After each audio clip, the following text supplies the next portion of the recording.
Kepunahan manusia beneran bisa terjadi? Halo Baraya, balik lagi di channel kita. Kali ini kita bakal bahas sesuatu yang agak berat tapi penting banget buat dipikirin bareng-bareng. Kepunahan manusia. Iya, kamu nggak salah baca. Bukan cuma film fiksi atau teori konspirasi, tapi seriusan para ilmuwan bilang kita sekarang hidup di zaman kepunahan massal ke-6. Kedengerannya ngeri ya, tapi coba deh kita kulik pelan-pelan biar nggak terlalu kaku kayak di kelas. Sekilas tentang kepunahan massal. Bumi kita udah berumur sekitar 4,5 miliar tahun. Sepanjang sejarah panjang itu, kehidupan di bumi berkali-kali mengalami momen riset besar-besaran alias kepunahan massal.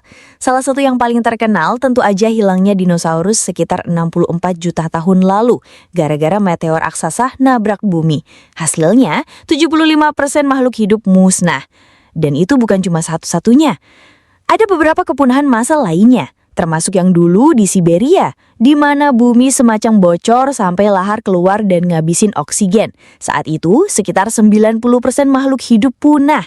Sekarang, para ilmuwan percaya kita lagi masuk ke episode ke-6 dari rangkaian kepunahan ini.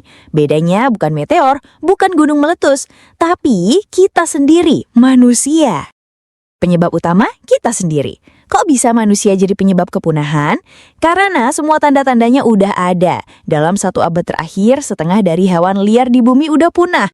Bukan karena mereka lemah, tapi karena habitatnya kita hancurin. Hutan ditebang, laut tercemar, udara penuh polusi. Sekarang, kalau dihitung luas alam liar yang benar-benar masih alami, jumlahnya cuma sekitar 5% aja dari seluruh bumi. Sisanya, sawah, ladang, kebun, perkebunan kelapa sawit, semua demi kebutuhan manusia. Jadi, meskipun kita masih lihat banyak yang hijau, sebenarnya itu bukan ekosistem alami, tapi hasil rekayasa manusia.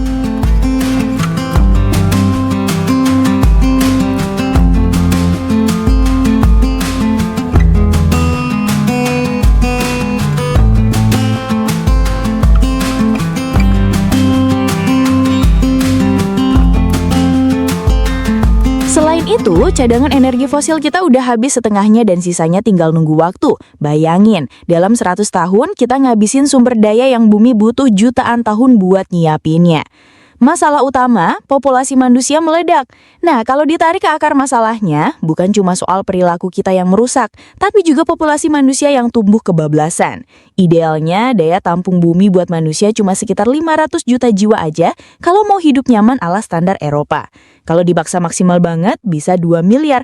Tapi kenyataannya, tahun 2019 aja jumlah penduduk dunia udah nyentuh 7,7 miliar. Sekarang 2025 udah makin dekat ke 8,5 miliar.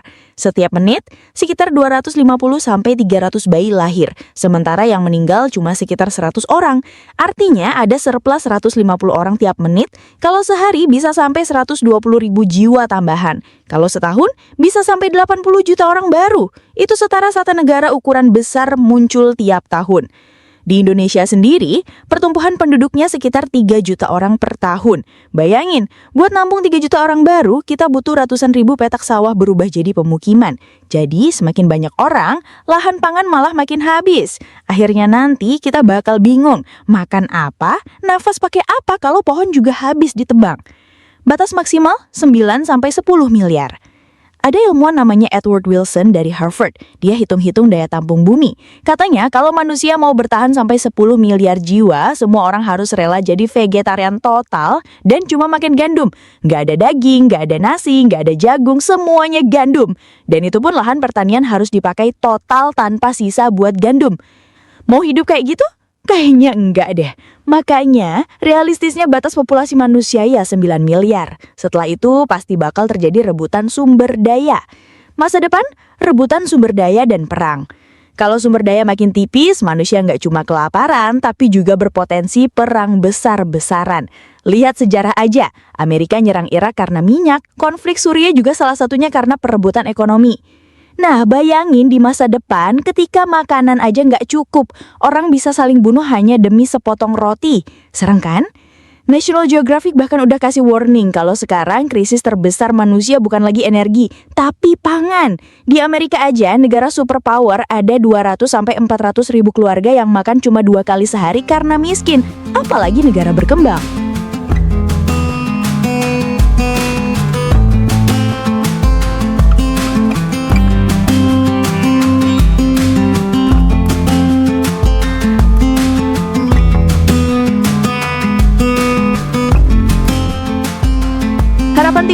planet lain? Stephen Hawking dulu sempat bilang sebelum tahun 2100 manusia bisa aja punah. Jalan keluarnya? Cari planet lain buat ditinggali. Mars jadi kandidat utama, tapi butuh 150 tahun buat bikin Mars jadi layak huni melalui proses terraformasi. Itu pun belum tentu berhasil. Planet lain mungkin ada yang punya air dan atmosfer tapi jaraknya terlalu jauh. Jadi pilihan realistis kita sebenarnya ya cuma satu, perbaiki bumi sekarang. Masalahnya, kesadaran kita masih rendah. Sayangnya kalau lihat kondisi sekarang, kesadaran kita terhadap lingkungan masih parah. Anak-anak kecil masih diajarin buang sampah sembarangan. Orang tua pun sering mencontohkan hal yang sama. Pabrik masih buang limbah ke sungai, hutan masih digunduli buat pemukiman atau kebun sawit. Bahkan satwa liar pun sering dianggap musuh. Lihat ular, langsung dibunuh. Lihat buaya, ditangkap dan dijual. Padahal mereka bagian penting dari ekosistem. Kita sering merasa paling berhak atas bumi ini padahal kita cuma salah satu penghuni. Jadi, apa yang bisa kita lakuin? Pertanyaannya mau tunggu sampai semua habis dulu baru nyadar atau kita mulai berubah dari sekarang? Kalau dari ilmuwan jelas, kita harus kontrol pertumbuhan penduduk, jaga alam, kurangi konsumsi berlebihan, dan belajar hidup lebih selaras sama lingkungan. Tapi semua itu nggak akan jalan kalau kesadarannya nggak ada.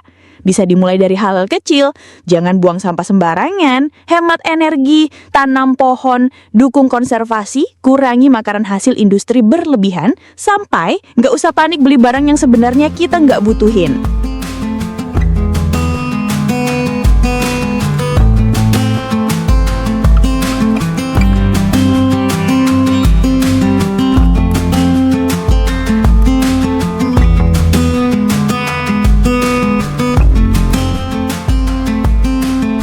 Penutup, kita sedang uji coba. Singkatnya, kita sekarang ada di masa kritis. Kalau terus begini, bukan nggak mungkin manusia beneran punah sebelum 100 tahun ke depan. Bukan karena meteor, bukan karena kiamat versi agama, tapi karena kita sendiri yang menghabisi rumah kita. Bumi sebenarnya bisa terus hidup tanpa manusia, tapi manusia belum tentu bisa hidup tanpa bumi. Jadi, sebelum terlambat, yuk bareng-bareng mulai sadar dan jaga bumi ini. Karena kalau enggak, ya siap-siap aja jadi bagian dari catatan sejarah makhluk yang punah karena keserakahannya sendiri. Kalau kamu setuju bahwa kita harus mulai berubah dari sekarang, jangan diam aja. Share video ini ke teman, keluarga, atau grupmu biar makin banyak orang yang sadar. Klik tombol subscribe biar kamu nggak ketinggalan bahasan penting kayak gini. Tulis di kolom komentar langkah kecil apa yang bakal kamu lakuin buat bantu bumi kita tetap hidup. Karena ingat, perubahan besar selalu dimulai dari langkah kecil, dan langkah kecil itu bisa dimulai dari kita. Oke Baraya, see you next video.